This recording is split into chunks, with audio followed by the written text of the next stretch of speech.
She arrived like dust, unremarkable, unseen. Just another face in the endless procession of contractors, analysts, and support personnel cycling through forward operating base Viper. The young Marines barely glanced her way as she stepped off the Chinook, her boots hitting the packed earth with the same dry sound as everyone else's. But if they had looked closer, if they had stopped for even a moment to truly see, they might have noticed something. The way she moved through the swirling chaos of the landing zone, with an economy of motion that made her seem to disappear between blinks. The way her eyes swept the compound not with the wide-eyed anxiety of a newcomer, but with the practiced assessment of someone reading terrain like a familiar book. They might have noticed the single heavy-duty Pelican case she carried, its weight suggesting something far more substantial than data analysis equipment. But they didn't look. They never do. Anna Petrova was 62 years old. Her face was a landscape of hard-won wrinkles, each line a story she would never tell. Her hair, pulled back in a severe bun, had gone the color of iron left too long in the rain. Gray, unyielding. Her official designation read Senior Intelligence Analyst, assigned to study atmospheric data and its effects on drone surveillance operations in Kunar Province, Afghanistan. On paper, she was there to crunch numbers, to sit in climate-controlled rooms and stare at screens. On paper, she was harmless, irrelevant, just another civilian contractor, another cog in the vast grinding machine of modern warfare. That's exactly what she wanted them to think. The mess hall that first evening was a cacophony of male voices, the clatter of trays, the smell of reheated food that had traveled too many miles to taste like anything authentic. Anna sat alone at a corner table, methodically eating her meal with the focused efficiency of someone who viewed food as fuel, nothing more. Around her, the young soldiers moved in their tribal hierarchies. The Special Forces operators from Ghost Team carried themselves differently than the regular infantry. There was a loose-limbed, predatory grace to them, a confidence born from countless missions in the dark. The lieutenants, fresh from officer training, projected an authority they hadn't yet earned. The exhausted PFCs on perimeter duty moved like ghosts themselves, their eyes hollow from too many sleepless nights. Anna watched them all, not with judgment but with the kind of quiet observation that cataloged everything. The way a man held his fork could tell you if he was nervous. The way another laughed too loud at a joke that wasn't funny could reveal insecurity. She absorbed it all, filed it away in a mental archive decades in the making. Her assigned quarters were exactly what she'd expected. A small windowless container at the far edge of the compound, wedged between the constant mechanical hum of the generators and a row of fuel bladders. It was the kind of space you give to someone you want to forget about. Perfect. Anonymity was a form of armor, and Anna had been wearing it for so long it felt like a second skin. She unpacked with practiced efficiency. A few sets of sterile civilian clothes in muted colors.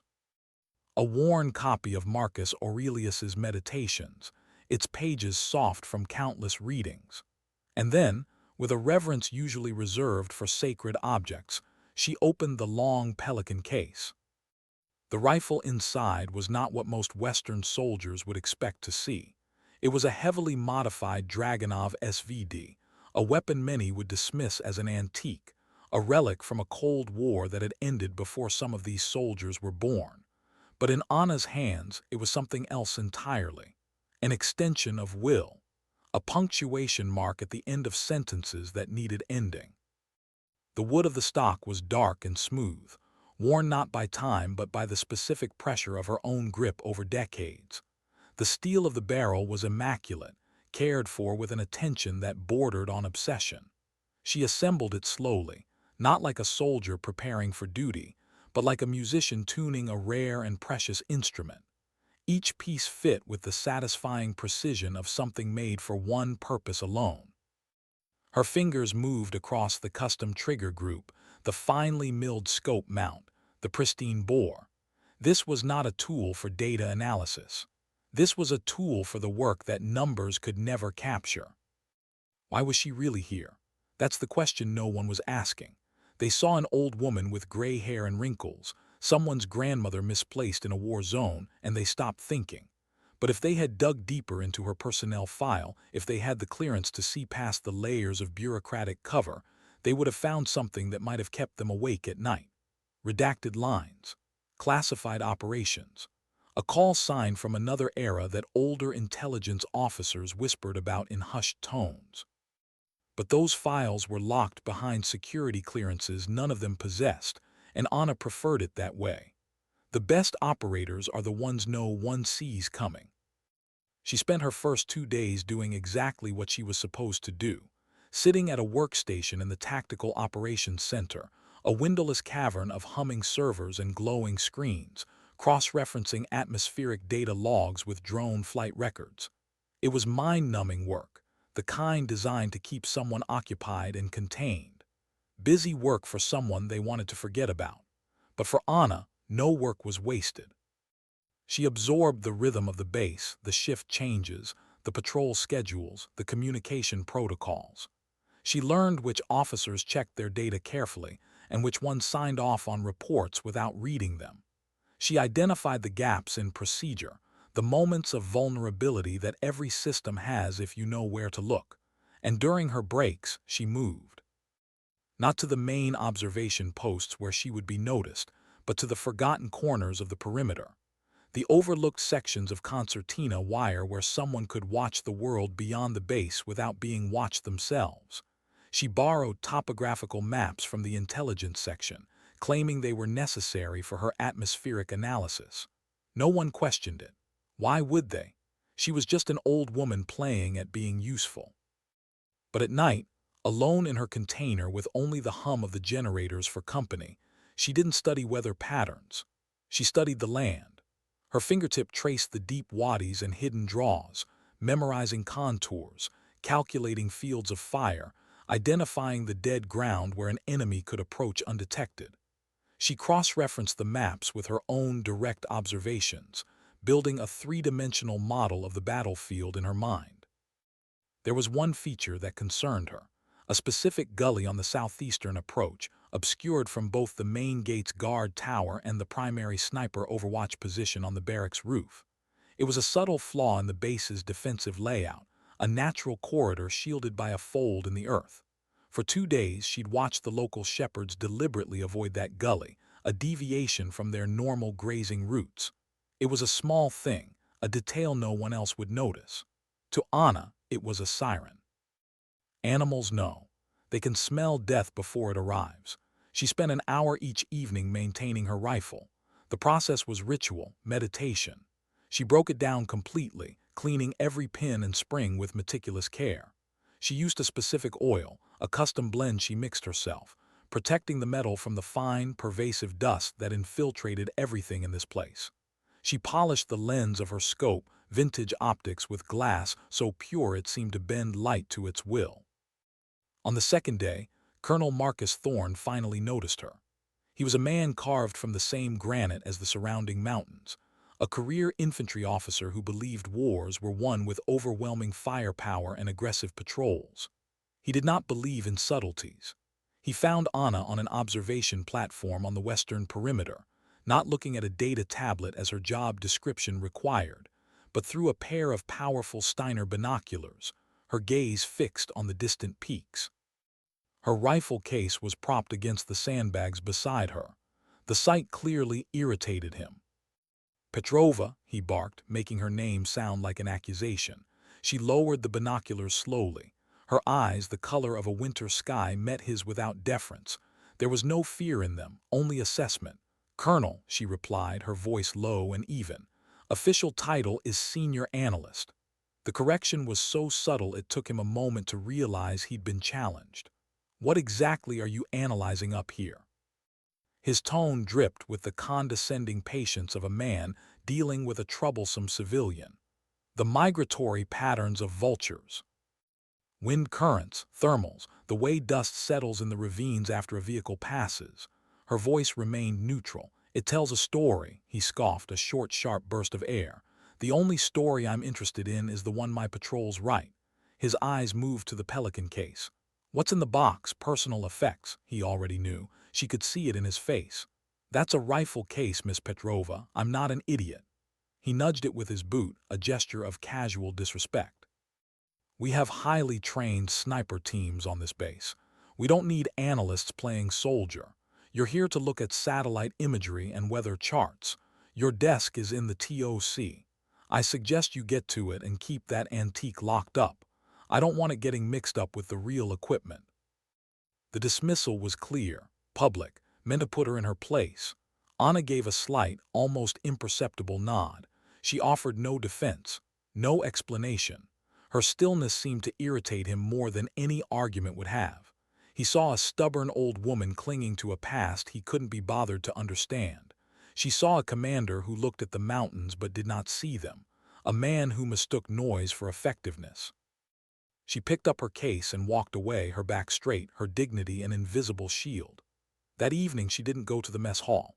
She sat alone in her container, eating an MRE in silence, and thought about all the men like Thorne she had known. Men who believed strength was loud, who thought experience could be measured in muscle mass and aggressive postures. She had stopped trying to convince men like him decades ago. Words changed nothing. Only results mattered, and results, she knew, were coming. What no one understood yet was that Anna wasn't there by accident, wasn't there to analyze weather patterns or crunch atmospheric data. 3 weeks earlier, intercepted communications had revealed a high-value target operating in the region. An insurgent commander responsible for dozens of attacks, a man who had evaded capture for years through a combination of intelligence, ruthlessness, and intimate knowledge of the terrain.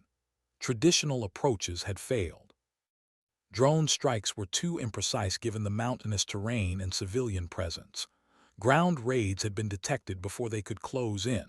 Someone in the intelligence community had remembered an old file, a redacted dossier from the Soviet-Afghan War, a sniper with an impossible record, a ghost.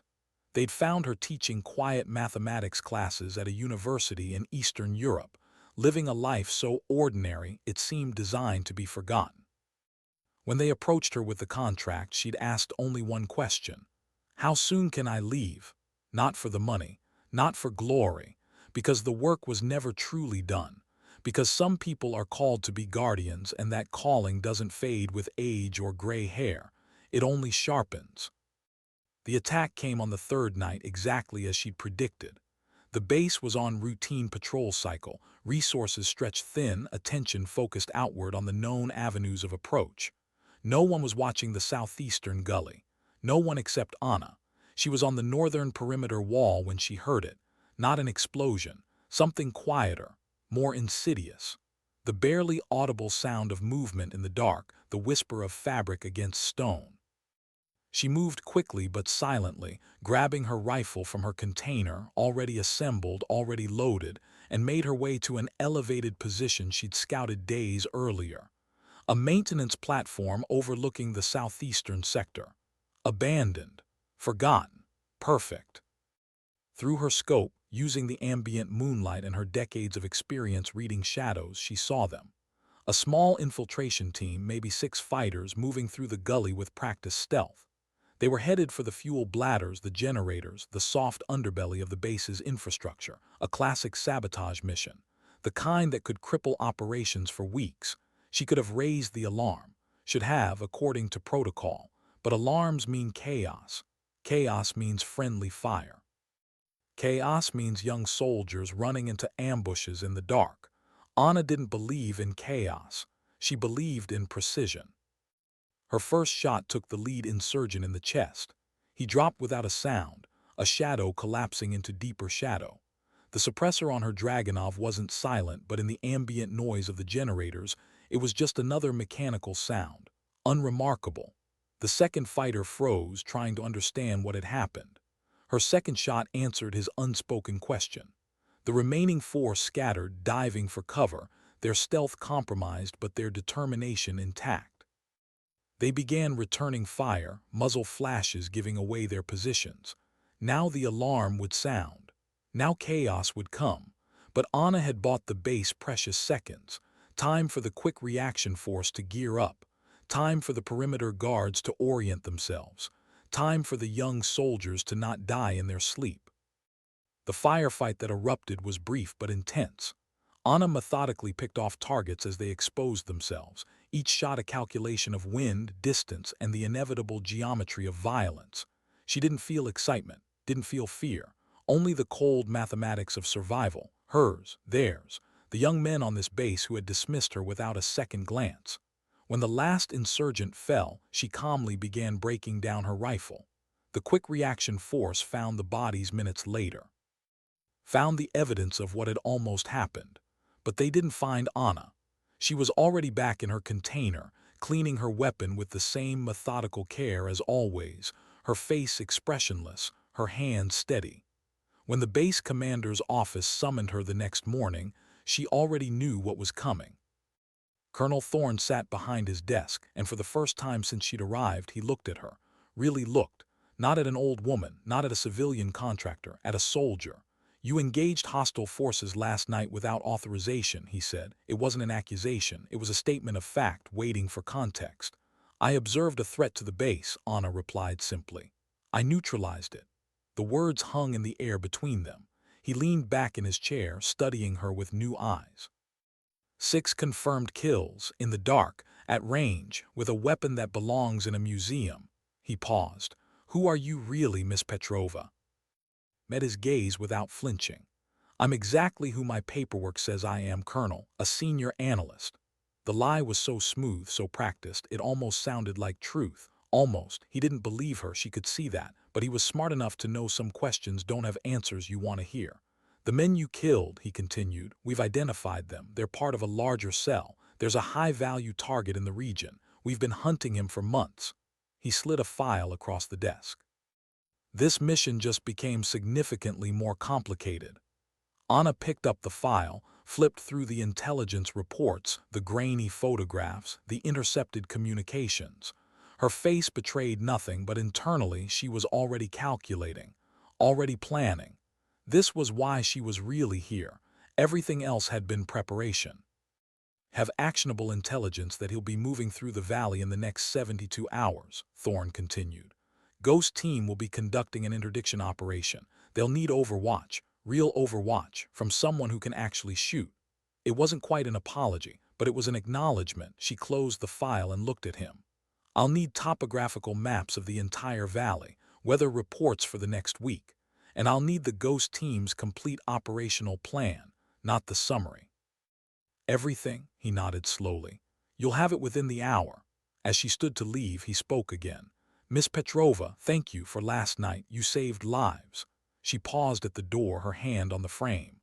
For a moment she almost said something about all the other lives, the ones from years ago, the ones that haunted the spaces between her careful breaths. But instead she simply nodded and left. Some debts can never be repaid with words. The valley spread before her like a vast chessboard, each ridge and ravine a piece in a game only she fully understood. Anna had claimed a position on the highest accessible peak, a brutal 3-hour climb that had left even the young Marines who'd helped carry her equipment gasping and questioning their life choices. She'd made the climb without complaint, her breathing steady, her pace relentless. Age had taken speed from her legs, but not endurance from her will. The position she'd chosen wasn't on any official map. It was a knife-edge ridge, exposed to the elements, uncomfortable and tactically brilliant. From here she could see almost the entire valley floor, 3 kilometers in every direction. The Ghost team's planned interdiction point was well within her effective range. More importantly, she could see the approaches, the places where backup might come from, the escape routes, the terrain thought to be inaccessible. She'd been in position for 6 hours when the operation began. Below, Ghost team moved with the fluid precision of apex predators, 7 men operating as a single organism. Lieutenant Commander Kalin, their team leader, was the kind of officer who led from the front, who earned respect through competence rather than demanding it through rank. Anna watched them through her scope, noting their spacing, their hand signals, their situational awareness. They were good, very good, but good wasn't always enough. The valley had a way of making even the best operators mortal. The target appeared exactly where intelligence predicted, moving with his own security detail through a narrow pass. The Ghost team moved to intercept. Everything was going according to plan. And that's when Anna's instincts, honed over decades, began screaming. Something was wrong. She couldn't articulate it at first, just a feeling, a disturbance in the pattern. Then she saw it. On a ridge opposite her position, nearly 2 kilometers away, a glint of reflected light, a scope. Someone else was watching. The ambush had its own overwatch. Her mind raced through the calculations. The angle, the distance, the way the enemy sniper's position dominated the ghost team's approach route. He would wait until they were fully committed, fully exposed, and then he would start picking them off. One by one, like shooting fish in a barrel, she had seconds to decide. Engaging would reveal her position, would compromise the element of surprise. Protocol said to radio a warning, let the team abort, regroup, try again. But protocol didn't account for the 3 other fighters she just spotted moving to flank the ghost team's position. This wasn't an interdiction anymore. It was a trap. And ghost team was walking right into it. Anna's finger moved to her trigger. She controlled her breathing, slowing her heart rate through sheer force of will. The enemy sniper was nearly 2,000 meters away, an impossible shot by any conventional standard. Wind was gusting at 12 kilometers per hour, variable direction. The angle was severe, shooting across a valley with unpredictable thermal currents. Her Dragunov wasn't designed for this kind of precision at this range. Didn't matter. Some shots you take because they're necessary, not because they're possible. She made microscopic adjustments to her scope, compensating for wind drift, for the Coriolis effect, for the whisper of her own pulse. The enemy sniper was settling into his position, preparing to fire. His crosshairs would be finding their first target right about now. Some young SEAL who had a family waiting at home, who had dreams and fears and a life that deserved to continue. Anna exhaled slowly and squeezed the trigger. The Dragunov's report was a flat crack that echoed across the valley like distant thunder. The recoil pushed against her shoulder, familiar and almost comforting. For 2 full seconds the bullet traveled, an invisible messenger arcing across impossible distance. Then through her scope she saw the enemy sniper's head snap back, saw him collapse behind his rifle, saw the threat end. In the valley below, Ghost Team heard the shot but couldn't identify the source, couldn't know they'd just been saved. They continued their approach, unaware of how close they'd come to walking into a kill zone. Anna didn't have time to appreciate her own shot. The 3 flanking fighters had heard it too and were now moving faster, trying to close the distance before their advantage was lost. She tracked them through her scope, 3 targets, moving fast, using cover effectively. She would get 1, maybe 2, before they pinpointed her position and went aground. But 2 wasn't enough. The 3rd would still reach the ghost team's exposed flank. Then from the valley floor she heard Lieutenant Commander Kalen's voice over the radio frequency she'd been monitoring. Unknown shooter, identify yourself. He was calling to her, to the ghost who had just saved his team without them even knowing they'd needed saving. Anna didn't respond, didn't break her focus. She fired again. The first flanking fighter dropped. The other 2 immediately dove for cover, their training kicking in. They were good, disciplined. They weren't panicking. That made them more dangerous. She waited, her crosshairs steady on the last spot she'd seen movement. Patience was the sniper's ultimate weapon. Seconds stretched into minutes. The sun beat down on her exposed position. Sweat trickled down her temple. She didn't move, didn't blink, just waited.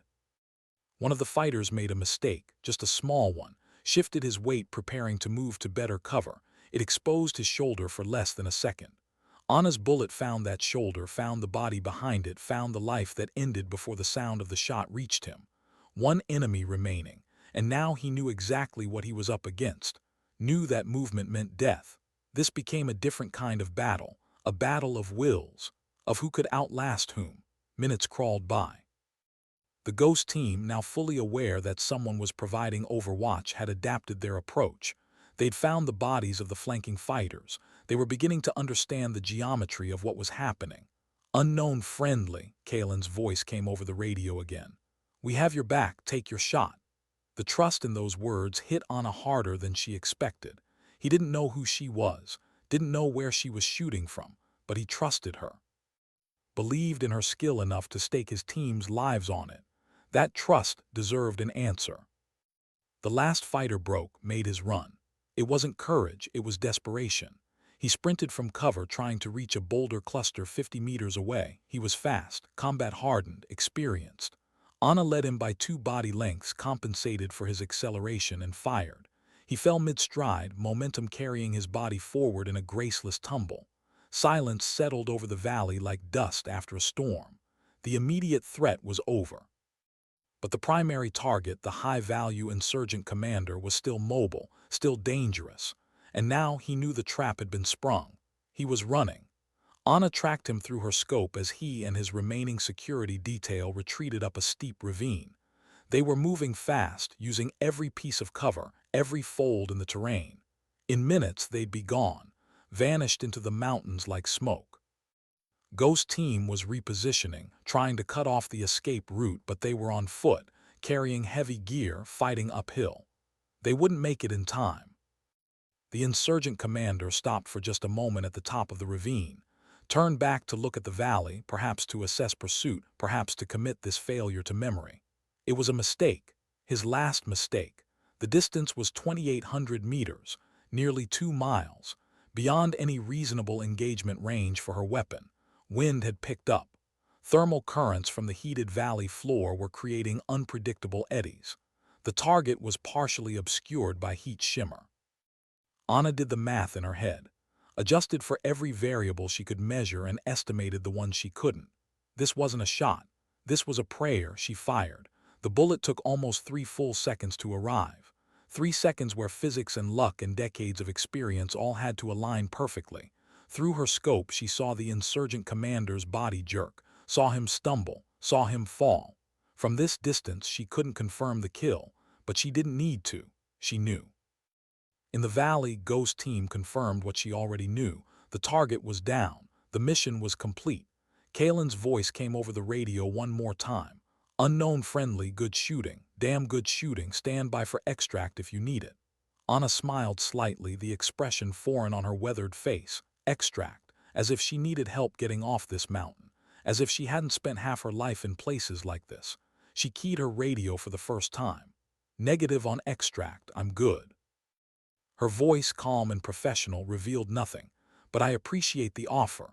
There was a pause. Then, who are you? Kalen asked, not demanding, just genuinely curious.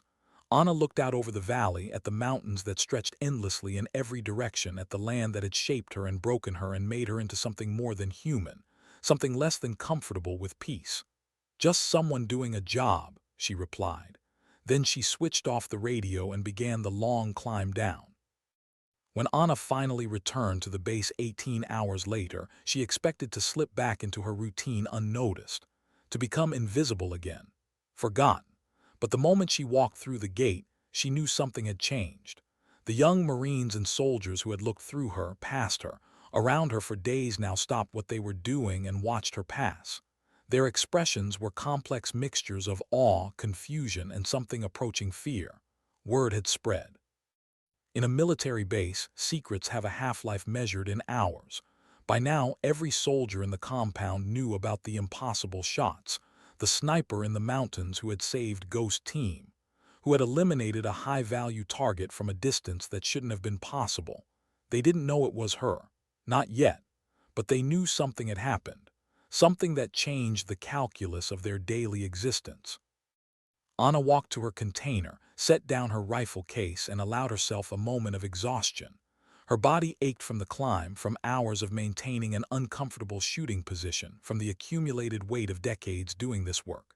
She was too old for this, had been too old for years, but age and capability weren't always aligned. She sat on her narrow cot and pulled off her boots, her movements slow and deliberate. There was a knock at her door, soft, tentative. She considered ignoring it, considered pretending she wasn't there, but that wouldn't make the world go away. "It's open," she called out. Colonel Thorne entered, his massive frame filling the small space. He looked different than he had the last time they'd spoken. Humbler, maybe even a little ashamed. "Miss Petrova," he began, then stopped, started again. "Anna, may I call you Anna?" She gestured to the only chair, an overturned crate. He sat, his knees nearly touching his chest in the cramped quarters. For a long moment he said nothing, just looked at her with the expression of a man confronting something that didn't fit his understanding of the world. "I owe you an apology," he finally said. "Several, actually, for dismissing you, for underestimating you, for being an arrogant bastard who thought he knew everything." Anna said nothing, just waited. "Ghost team's alive because of you," he continued. "And not just alive. They completed a mission we've been trying to accomplish for 6 months because you were there, because you saw things we didn't, because you could do things we couldn't." He paused, choosing his words carefully. "I've been a soldier for 28 years. I've served with some of the finest warriors this country has produced, but what you did out there, I've never seen anything like it." "You want to know who I am?" Anna said quietly. It wasn't a question, he nodded. "The files on you are almost entirely redacted. Level 5 classification, but there was one thing, a call sign from old Soviet Special Operations records, babushka." The word hung in the air between them. Anna felt something she hadn't felt in years. Not fear exactly, but a ghost of it, the past reaching forward to touch the present. "That was a long time ago," she said softly. "A different war. Different mountains, different face in the mirror." Thorne leaned forward. "They said babushka was a myth, a ghost story to scare new intelligence analysts, credited with over 80 confirmed kills during the Soviet-Afghan War, impossible shots from impossible distances. Then she just vanished, disappeared from all records." "Myths are useful," Anna replied. "They keep you safe when being known would get you killed. I did what was necessary, then I stopped. Lived a quiet life, taught mathematics to students who found it boring, drank tea, read books, tried to be normal." She looked at her hands, at the calluses that would never fully fade. "Then someone remembered, made an offer, showed me satellite images of this valley and said there was work that needed doing. Work that required someone who could see what others couldn't." Thorne absorbed this in silence. "Are you going to stay?" he asked finally. "Or disappear again?" Anna considered the question, considered the mountains outside, the young soldiers who still had so much to learn, the endless war that didn't care about her weariness. "I'll stay," she said, "for now, until the job is done." He nodded and stood to leave. At the door he turned back. "For what it's worth, Anna, I'm honored to have you on my base, truly." After he left, Anna sat in the quiet of her container and allowed herself a small, private moment of pride. Not in the killing, never in that, but in the saving, in the young men who would go home because she'd been there. That was worth the ache in her bones, worth the weight she carried, worth coming back to these mountains one more time. The next morning broke cold and clear, the Afghan sun painting the peaks in shades of amber and rose. Anna stood on the northern perimeter wall, the same spot where Colonel Thorne had first confronted her about the rifle case that seemed to offend him so deeply. But she wasn't watching the mountains this time. She was watching the base come alive below her. Soldiers moving through their morning routines, the familiar choreography of military life. They moved differently now when they passed her position. Not with fear exactly, but with respect, with a careful distance that acknowledged something they didn't fully understand. Ghost Team had returned to base at dawn, their mission complete, their faces showing the particular exhaustion that comes from violence narrowly avoided. Anna had watched them through her binoculars as they'd climbed out of their vehicles, seen the way they moved with the unique awareness of men who knew how close they'd come to not coming back at all.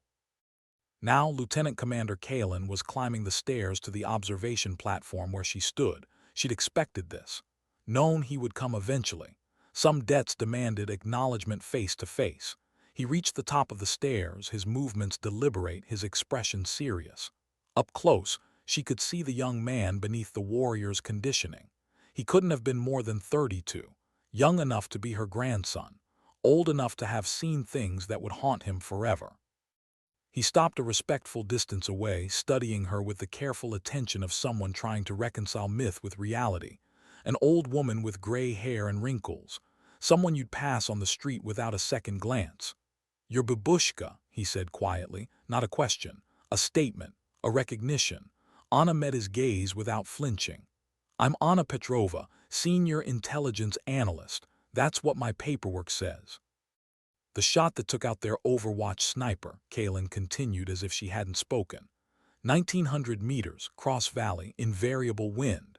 That shot saved at least 3 of my men's lives, probably more. He paused. The shot on the high-value target, 2,800 meters. I've been operating for 12 years, been on 4 continents, worked with the best shooters in the world. I've never seen anything like that. Never heard of anything like that. He took a step closer. I need to know. How? Anna turned back to the mountains, her binoculars hanging idle around her neck. You want the technical answer or the real answer? She asked. Both, he replied. Technical answer, mathematics, physics, understanding how bullets behave over extreme distances, accounting for every variable, wind speed and direction at multiple points along the bullet's flight path, air density, temperature, the Coriolis effect, spin drift.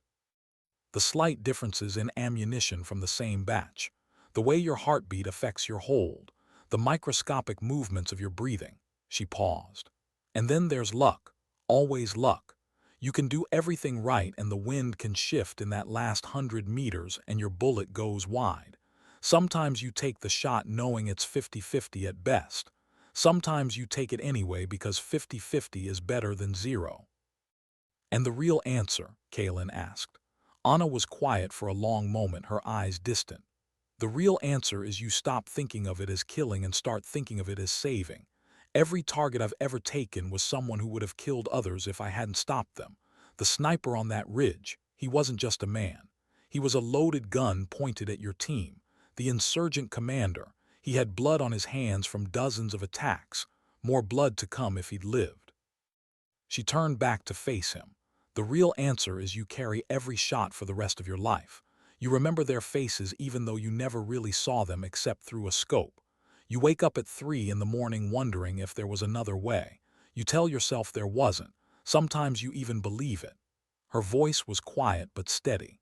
But you keep taking the shots because the alternative is watching good people die when you could have prevented it.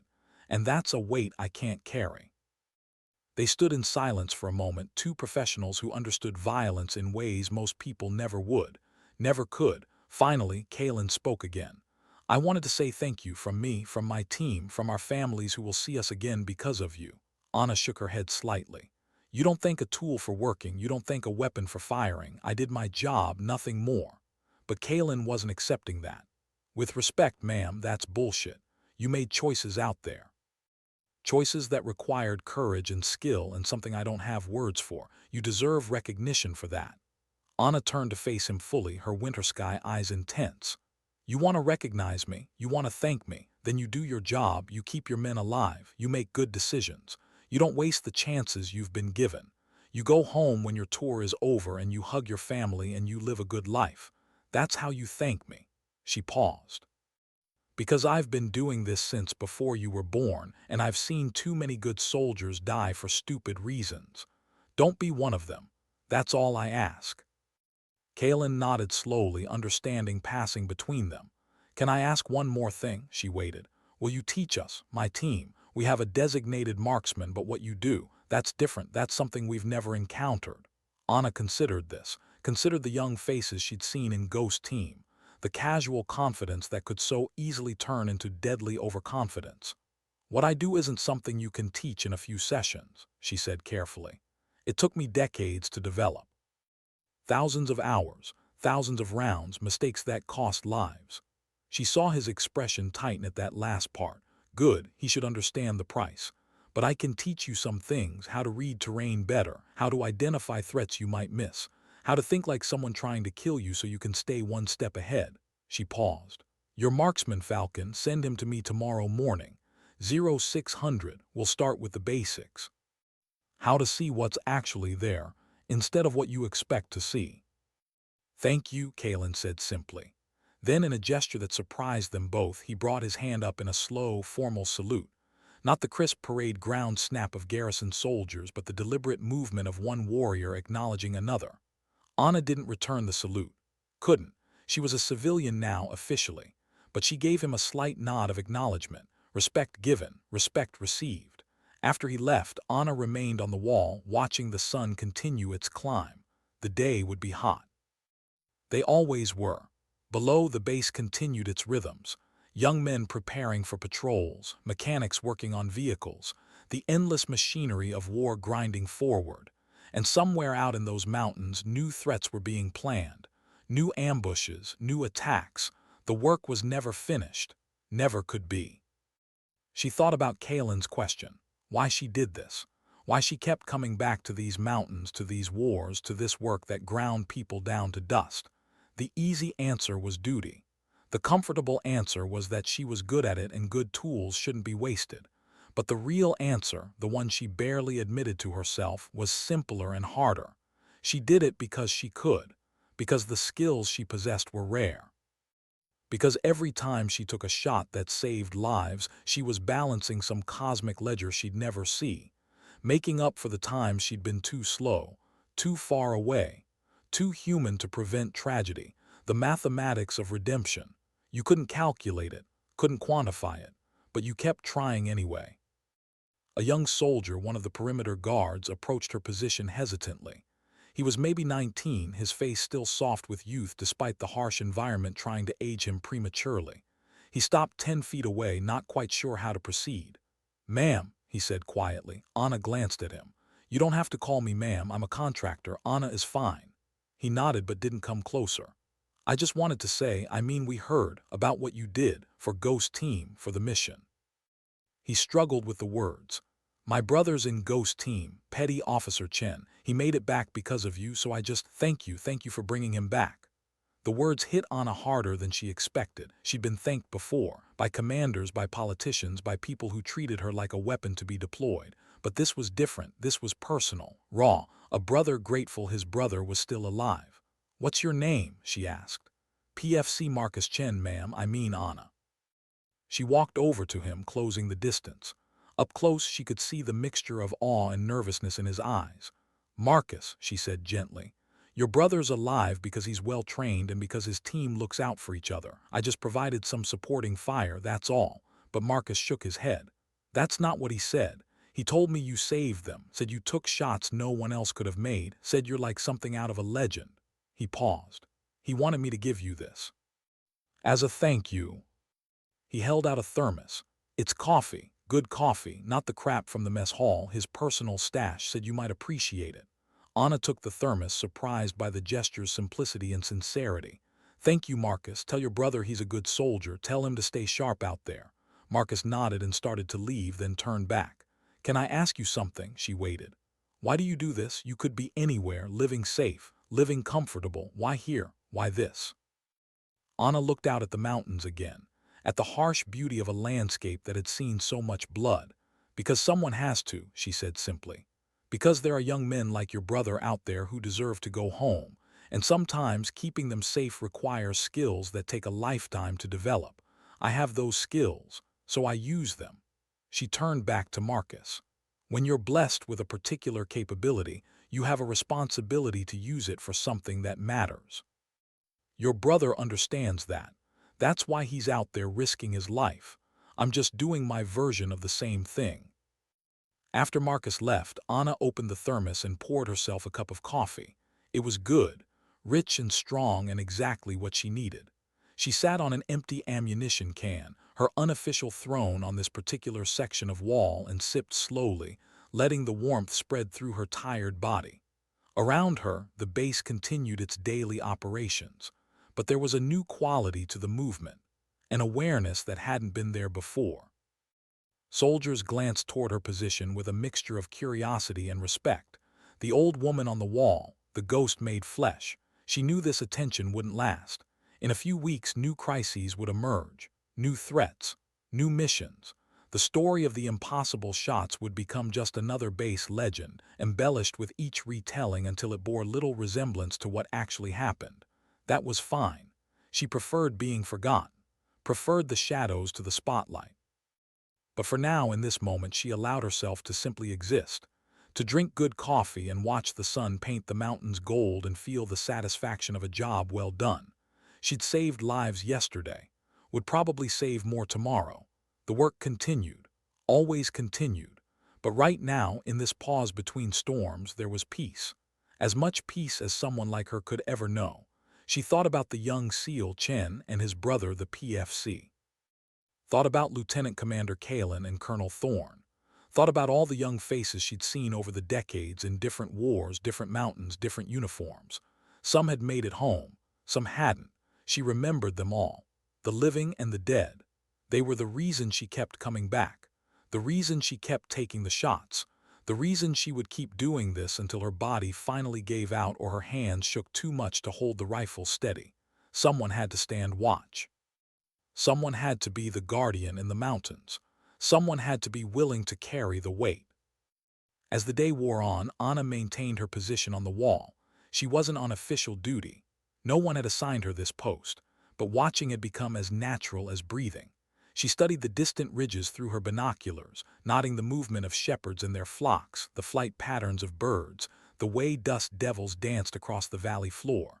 All of it was information. All of it told stories if you knew how to read them. Around mid-morning, a small group of soldiers approached her position. They kept a respectful distance but didn't leave, just stood there watching her watch the mountains. She glanced at them briefly. "Can I help you with something?" One of them, a staff sergeant with the weathered look of a career soldier, spoke up. "We were wondering, ma'am, Anna, would you be willing to give us some pointers about observation, about seeing what you see?" Anna studied them for a moment. They were genuine, not glory seekers or wannabe snipers, just professional soldiers trying to get better at their jobs, trying to stay alive and keep their brothers alive. "All right," she said, "but I'm not going to sugarcoat anything, and if you're not serious about learning, don't waste my time or yours." They nodded eagerly. "First lesson," she said, gesturing toward the valley. "Stop looking for what you expect to see. That's how you miss things.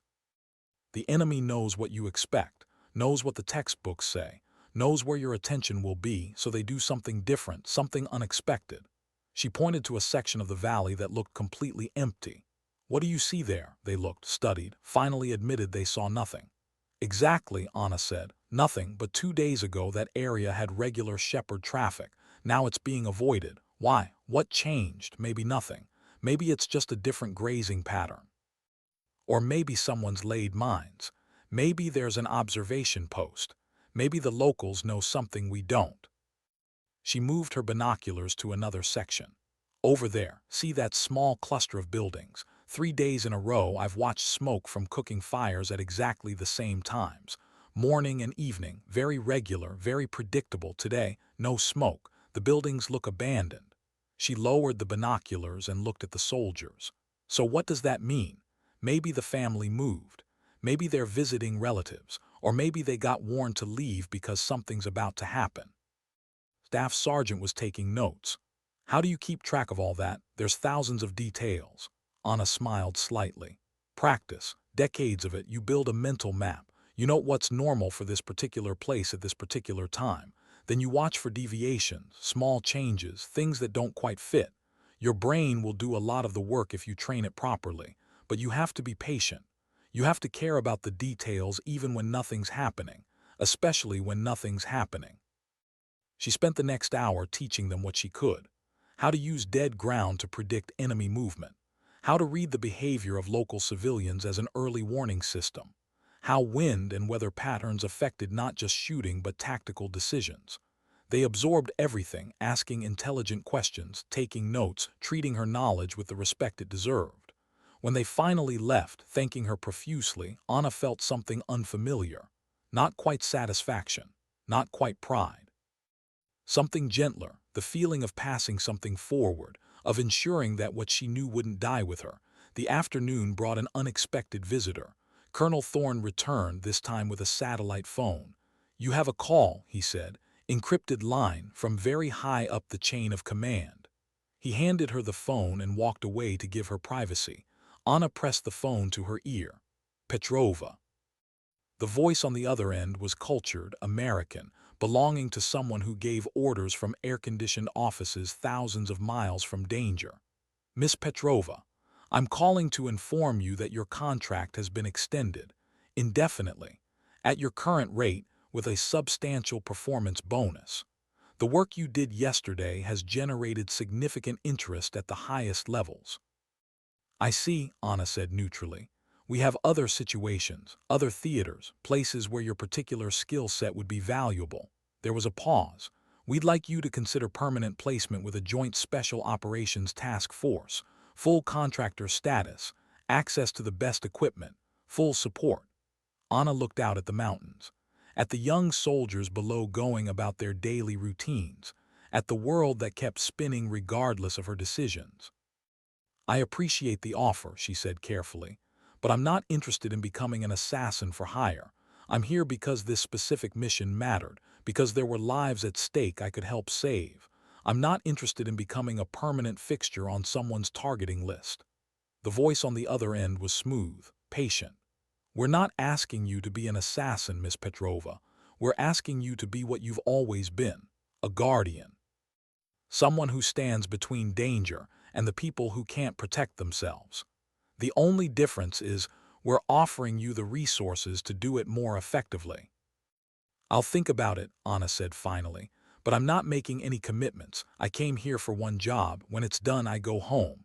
There was a pause. With respect, Miss Petrova, people like you don't really have homes. You have places you sleep between missions. The work is who you are. It's not something you can walk away from. The words stung because they contained more truth than Anna wanted to admit. I'll think about it, she repeated and ended the call. She handed the phone back to Thorne, who had been waiting nearby. They want you permanently, he observed. It wasn't a question. They want a weapon they can deploy, Anna corrected. There's a difference. Thorne considered this. Is there? Haven't you always been that for someone? Anna didn't answer, couldn't answer, because the question cut too close to the bone. That evening, Anna sat alone in her container, cleaning her rifle for what felt like the 1000th time. The ritual was soothing, familiar. Each piece of the weapon fit together with perfect precision, each component serving its purpose without question or doubt. If only life were so simple, so clear. She thought about the offer, about the implications, about what saying yes would mean. No more quiet mathematics classes, no more pretending to be normal. Just an endless series of mountains and missions and moments where she held the power of life and death in her hands. The door to her container opened without knocking.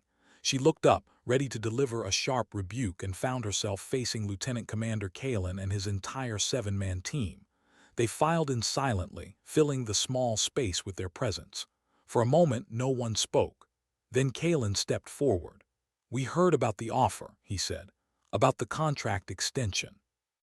News traveled fast. Anna should have expected that. "And," she prompted. "And we wanted to say something before you decide," Kalin continued. "What you did for us out there, that was more than just good shooting. You saw the battlefield differently than we did. You anticipated threats we missed. You saved our lives not just with your skills but with your thinking, your experience." The other 6 men nodded. One of them, a younger SEAL with a fresh scar across his cheek, spoke up. "I've been deployed 6 times, worked with the best shooters in SOCOM, but I've never seen anyone read terrain the way you do. Never seen anyone think 3 moves ahead the way you do." Another added, "You could teach us so much, not just about shooting but about staying alive, about being better operators." Kalin raised his hand, quieting his team. "What we're saying is, if you decide to stay, if you decide to take the contract, we'd consider it an honor to work with you again, to learn from you." He paused. "But we also understand if you don't, if you've done enough, given enough. We just wanted you to know that we see you, not as a weapon, not as a tool, as a warrior who deserves respect, as someone who has carried more weight than most people could imagine, and we're grateful, truly grateful." Anna felt something unexpected, a tightness in her throat, a burning behind her eyes that she hadn't felt in decades. These young men, these warriors who had every reason to be arrogant, who had been trained to be the best in the world, were standing in her container offering her recognition that had nothing to do with her utility and everything to do with her humanity. "Thank you," she said quietly. "That means more than you know." Kalin nodded. Then as one, all 7 men came to attention and rendered a formal salute, slow, deliberate, a gesture of profound respect from one generation of warriors to another. Anna stood, her rifle still partially disassembled on her lap, and gave them the only thing she could. A slight nod. Acknowledgement. Respect returned. They filed out as silently as they'd arrived, leaving Anna alone with her thoughts and her partially assembled weapon. She sat for a long time, not moving, not thinking, just existing in the space between decisions. Finally, she began putting the rifle back together, piece by piece, component by component, building something that could break apart and come together again, a metaphor she was too tired to fully appreciate. The sun was setting, painting the container's metal walls in shades of amber when she made her decision. She would stay, not because of the money, not because of the offer, but because those young men deserved someone watching over them, because the work wasn't finished, because she'd been given skills that took a lifetime to develop, and wasting them felt like a betrayal of every person who'd helped her along the way. But she would stay on her terms, not as a permanent contractor, not as a deployable asset. As a consultant, as a teacher, as someone who could pass forward what she knew to the next generation of guardians. She walked to the TOC and found Thorne still there, working late as commanders always did. "I'll take the contract extension," she told him, "but with conditions. I teach, I observe, I provide overwatch when missions require it, but I'm not taking orders from people in air-conditioned offices who have never heard a shot fired in anger. I work with your people. I help them get better, I keep them alive. That's the job, take it or leave it." Thorne smiled, actually smiled. "I'll pass that up the chain, but I think they'll accept. You're too valuable to lose over terms and conditions." He paused. "Thank you, Anna, for staying, for helping my soldiers," she shrugged. "Don't thank me yet, I'm a tough teacher. Your men are going to hate me before they appreciate me." But Thorne shook his head. "No, they won't, because they'll be alive to do the hatting, and that's what matters." As Anna walked back to her container through the cooling evening air, she passed groups of soldiers who nodded respectfully, quietly, no longer seeing through her, no longer dismissing her as irrelevant. She'd earned their respect the only way that mattered, through action, through skill, through being willing to stand in the gap when it counted. The mountains loomed dark against the dying light, ancient and eternal. They had seen empires rise and fall, had watched countless wars come and go, had absorbed the blood of warriors from 1,000 armies. And tonight, they watched over one old woman who had chosen to stay, who had chosen to keep fighting even though her battles were supposed to be over. The next morning arrived cold and clear, the kind of dawn that makes even harsh landscapes beautiful. Anna was already on the northern perimeter wall when the sun broke over the eastern peaks, her rifle nowhere in sight but her binoculars scanning the terrain with practiced efficiency.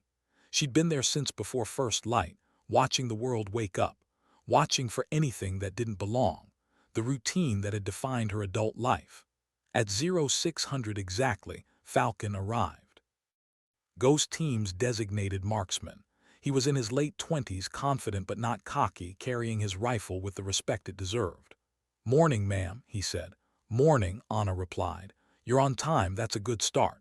Most young shooters think being a sniper is about pulling triggers. It's not. It's about discipline, patience, showing up when you're supposed to and doing the work even when it's boring." She gestured for him to sit beside her on the wall. "First thing you need to understand. Everything you think you know about shooting is probably incomplete. Not wrong, but incomplete. You've been trained for combat, fast engagements, multiple targets, suppressive fire. That's important, but what I do is different. What I'm going to teach you is different." Over the next 2 hours, she taught him to see. Not just look, but actually see. She pointed out details in the valley that told stories. The way a flock of birds suddenly changed direction, indicating something had disturbed them. The pattern of vehicle tracks in a riverbed that suggested regular traffic on routes that were supposed to be unused. The way morning light revealed the subtle trace of foot traffic through vegetation that looked undisturbed from a distance. Falcon absorbed everything, his initial confidence giving way to humility as he realized how much he didn't know. "How do you keep track of all this?" he asked at one point. "How do you remember every detail?" Anna smiled slightly. "You don't remember everything, that's impossible. You remember what's important, what deviates from normal, and you develop instincts. After enough time, your subconscious does the work. Something will feel wrong before your conscious mind can articulate why. That's when you trust your gut and start looking closer." She had him practice identifying potential threats, explaining his reasoning for each assessment. corrected him when he jumped to conclusions without enough evidence, praised him when he noticed something subtle she deliberately left for him to find. By the end of the session, Falcon looked exhausted, not physically but mentally, the kind of tired that comes from intense concentration. "Same time tomorrow?" Anna asked. "Yes, ma'am, absolutely." He paused. "Thank you for this. For being willing to teach me." Anna nodded. "Don't thank me yet. We haven't gotten to the hard parts. Observation is just the foundation.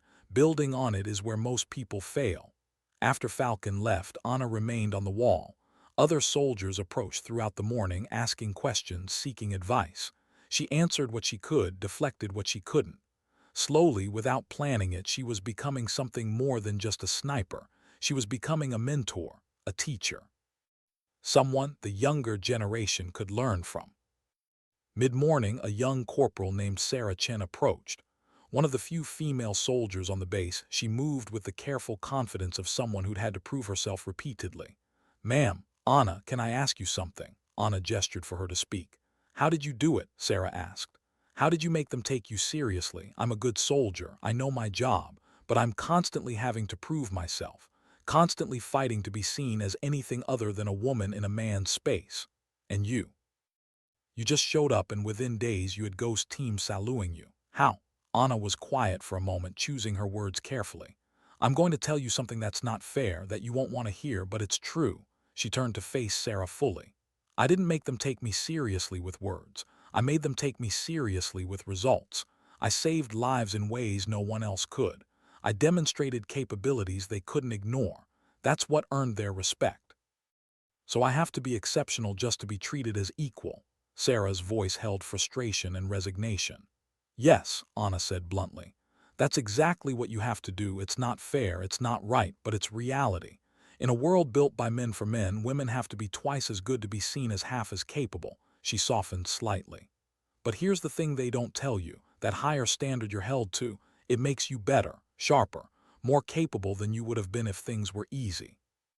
Every time you have to prove yourself, you're building skills and resilience that others will never develop because they never have to." Anna paused. "I've been fighting that battle for 40 years. I'm tired of it, but I also know that I'm good at what I do because I had to be.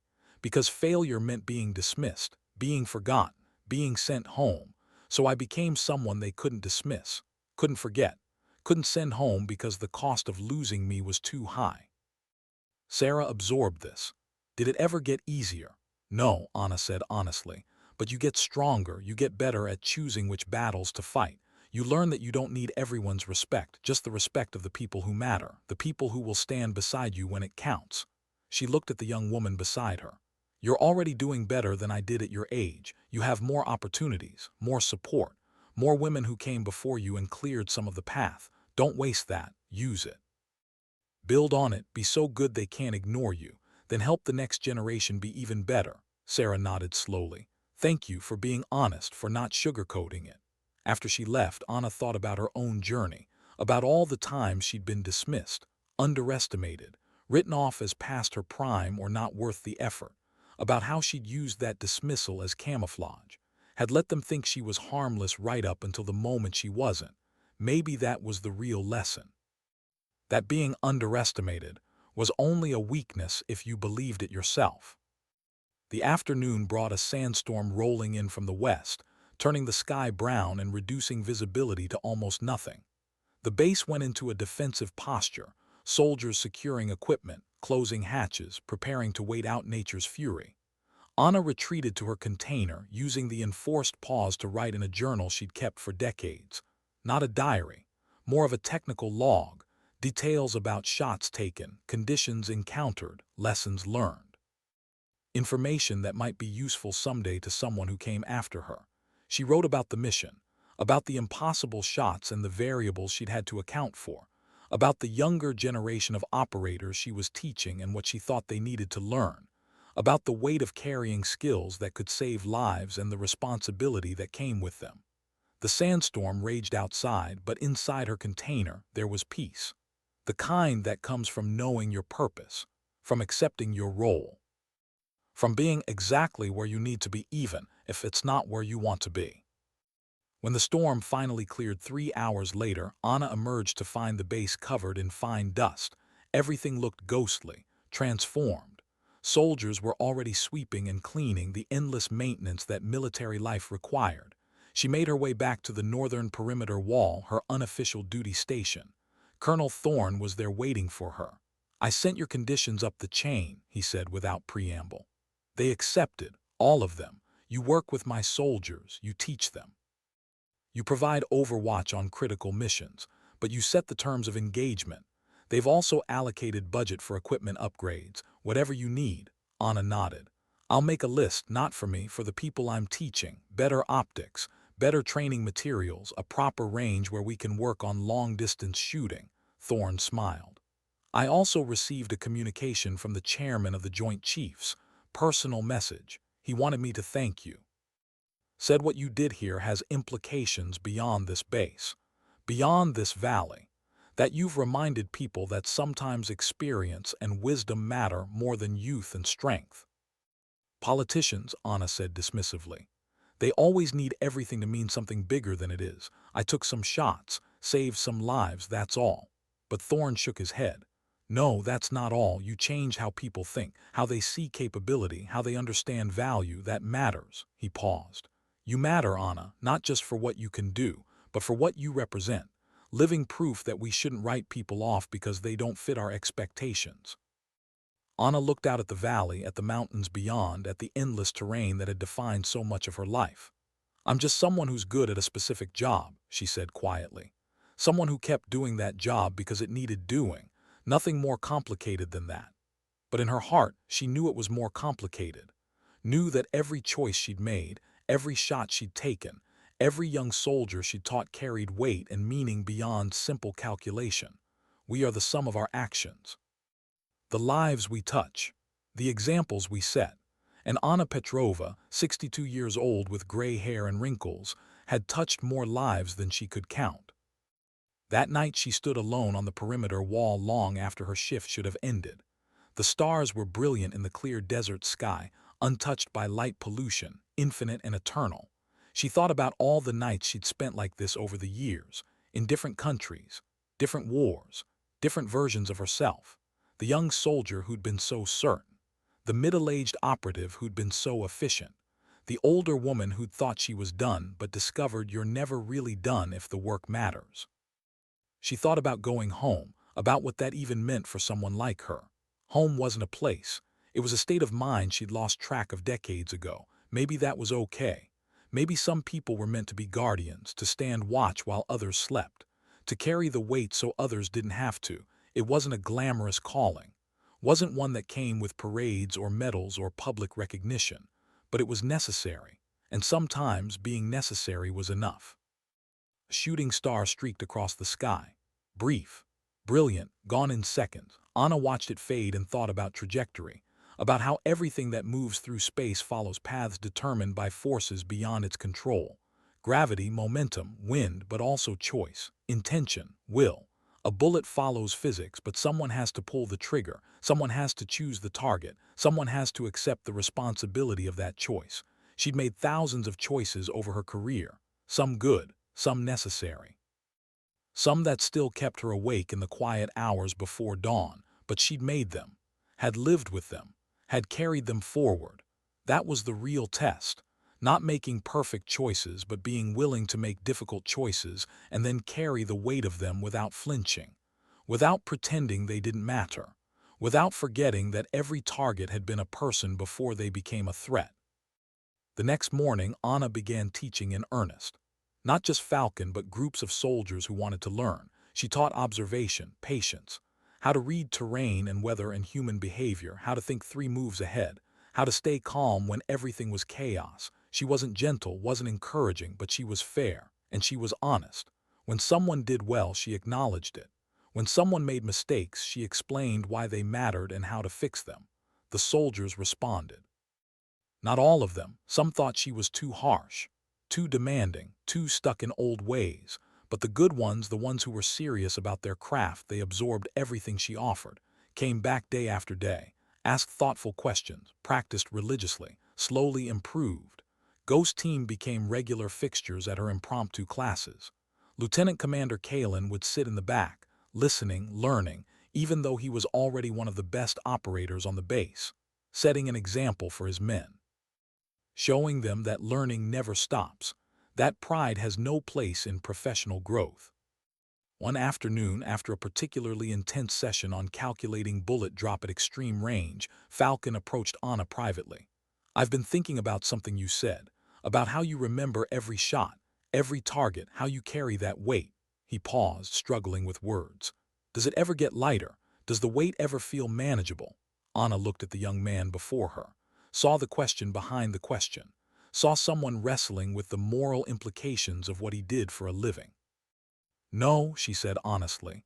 "It doesn't get lighter, you just get stronger at carrying it. You develop ways to organize the weight, to make sense of it, to justify it to yourself so you can keep functioning."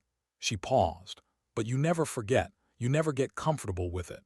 The day it becomes easy is the day you should stop, because that means you've lost something essential, something human." Falcon nodded slowly. "I took my first life on my second deployment, insurgent, clear threat. Definitely the right call, but I still see his face sometimes, still wonder who he was, if he had a family, what choices led him to be in my crosshairs that day." "Good," Anna said firmly. "That means you're still human. That means you understand that what we do has consequences beyond the immediate tactical situation. Hold on to that. Don't let the job make you numb." She softened slightly. "But also don't let it paralyze you. We do difficult things because they're necessary, because the alternative is worse, because someone has to stand between danger and innocent people. That responsibility is a privilege, a burden, both. You honor the people you've had to stop by being thoughtful about it, by not treating it casually, by carrying the weight with dignity." Falcon stood quietly for a moment. Then, "Thank you, for understanding, for not telling me to just toughen up or get over it." Anna smiled slightly. "Anyone who tells you that is either lying to you or lying to themselves. This work changes you. All you can do is try to make sure it changes you in ways you can live with." Weeks turned into months. The base found its rhythm with Anna as a permanent fixture. She maintained her position on the northern wall, taught daily classes, provided overwatch on critical missions. Ghost Team's success rate improved measurably. Their situational awareness sharpened. Their decision-making became more nuanced. Other teams began requesting her input on mission planning. Officers who'd initially dismissed her now actively sought her advice. She'd become exactly what she'd promised to be. A guardian, a teacher, a force multiplier who made everyone around her better, but she never forgot what she really was. Someone who killed people for a living, who had gotten very, very good at it, who carried the weight of that skill every single day.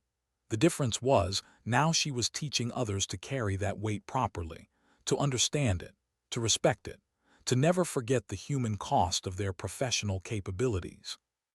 One evening, Colonel Thorne invited her to his office. Not a summons, an invitation. She found him pouring 2 glasses of decent whiskey, a luxury in this place. "Drink with me," he said. "It's not an order, just a request from one soldier to another." Anna accepted the glass. They sat in comfortable silence for a few moments. Then Thorne spoke. "I got a call today, from the task force commander you've been working with. He wanted me to know that Ghost Team has completed 6 consecutive high-risk missions without casualties. 6. In a theater where the average is 1 casualty per 3 missions." He paused. "He attributes that directly to your training, to the skills you've taught them, to the way you've changed how they think about their work." Anna sipped her whiskey. "They were already good, I just helped them be better." Thorne shook his head.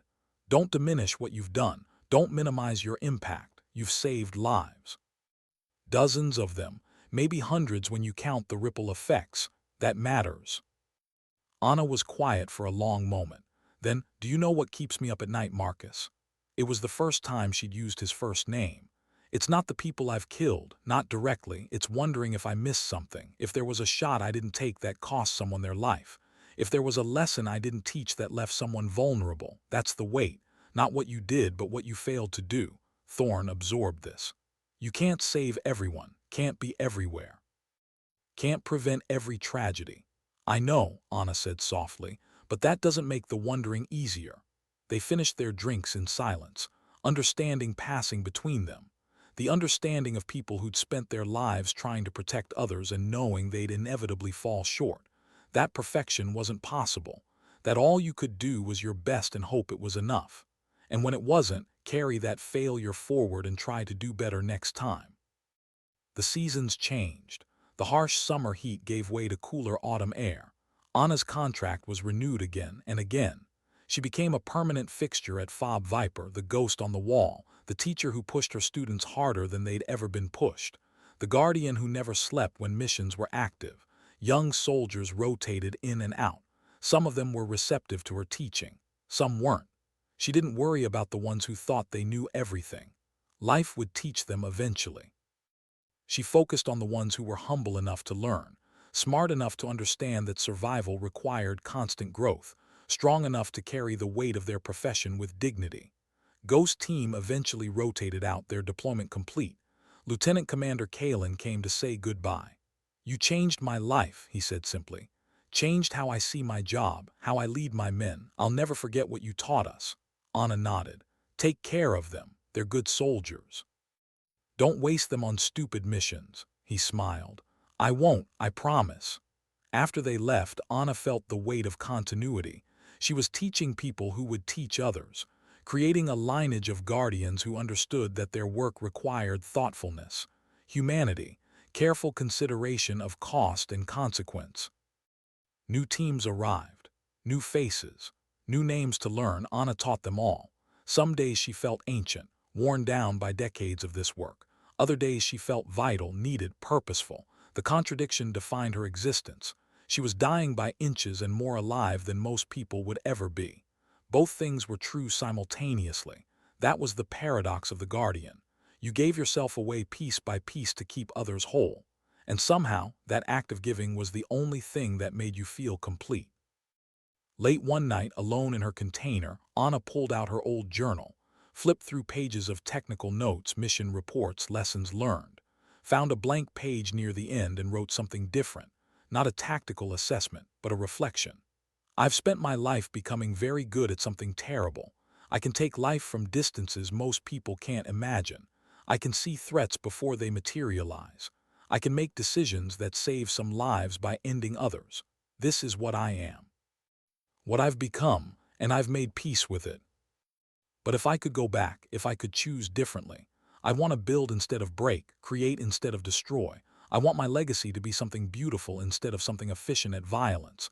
But I can't go back, can only move forward, so I try to make what I am matter in positive ways. I try to teach, to protect, to ensure that the terrible skill I possess is used thoughtfully, with care, with respect for the weight it carries. Maybe that's enough.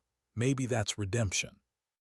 Not forgetting what you are, but using what you are for something that matters, for people who deserve protection, for soldiers who deserve to go home, for a world that needs guardians even if it doesn't always appreciate them." She closed the journal and set it aside. Tomorrow would bring new students, new lessons, new opportunities to pass forward what she knew, and she would teach them, not just how to shoot, but how to carry the weight, how to stay human in an inhumane profession, how to be guardians who understood the cost of their calling. The dawn came cold and clear as it always did in these mountains.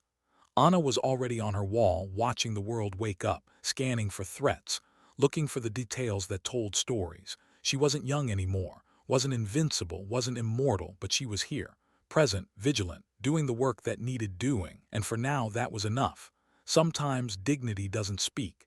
It simply acts. Sometimes strength isn't loud or dramatic, it's quiet and persistent. Sometimes the most important battles are fought by people no one sees, by guardians who stand watch in the dark so others can sleep safely. Anna Petrova understood this, had lived this, had become this. And when her time finally came, when her body gave out or her hands shook too much to hold the rifle steady, she would leave behind something more valuable than medals or recognition. She would leave behind students, soldiers who knew how to carry the weight, who understood the cost, who would stand watch when she no longer could. That was her legacy, not the shots she'd taken, not the enemies she'd eliminated, but the guardians she'd trained, the knowledge she'd passed forward, The unbroken line of watchers who would continue after she was gone. That was enough. That was everything. That was how dignity acted when it couldn't speak.